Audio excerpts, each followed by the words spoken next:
पहाड़ों के दरमियान एक घना सरासर पुरअसरार जंगल था। उसी जंगल में एक बहादुर लड़की रानिया मुहिम जोई के शौक में अकेले ही निकल पड़ी। रास्ते में अचानक जमीन जोर से कांपी और ऊंचे दरख्तों के पीछे से एक देव नमूदार हुआ, जिसकी आंखें रोशन रोशनी से चमक रही थीं।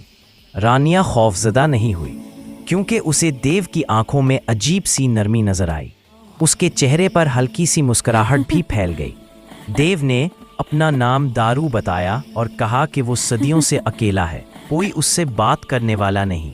रानिया ने दिल से उसकी बातें सुनी और उससे दोस्ती की पेशकश की। आहिस्ता आहिस्ता दोनों जंगल के अंदर की तरफ बढ़ते गए, एक दूसरे की कहानियां सुनते, हंसते और एक मजबूत रिश्ता बनाते गए।